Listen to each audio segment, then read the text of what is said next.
you know, you appreciate education, you're going to go a long way. And that's what we were talking about this morning when I brought the girls. And I thought that it's just such a special occasion that it was important that they witness history in Richmond, the first woman of color to be receiving this honor, to be getting promoted to captain is significant.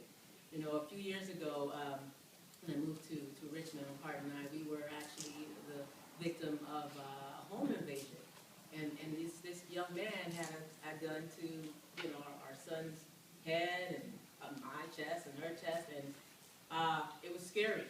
But one of the things that I will never forget about that time was he looked around our son's room and saw his, you know, his pets and his games and so, et cetera, and said, wow, it must be nice to be loved.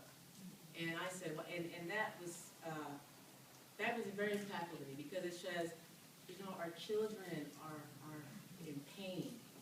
And now while some kids don't have the opportunity to experience love and respect and what they need to grow and thrive in this community at home, it really feels good to know that as a community, they can get that.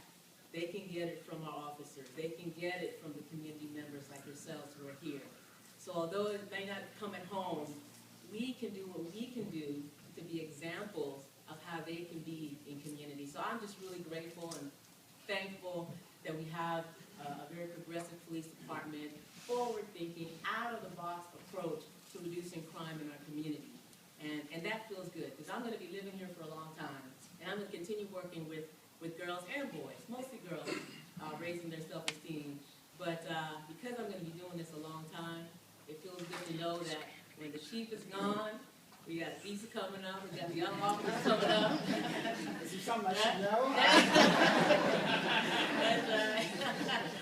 But you see, this is a culture that's been created in Richmond, and it's a beautiful thing, and I thank you all so much for what you're doing in our community, and I thank you for the example, and I thank you for what you're doing in Richmond to create hope for the children that are growing up in Richmond, because they should be able to feel safe everywhere they go, right? Is that right, people? You all agree with that? Yeah. All right. So thank you to this department for what you're doing, and it's an honor to be able to be here to celebrate your promotions. Thank you so much.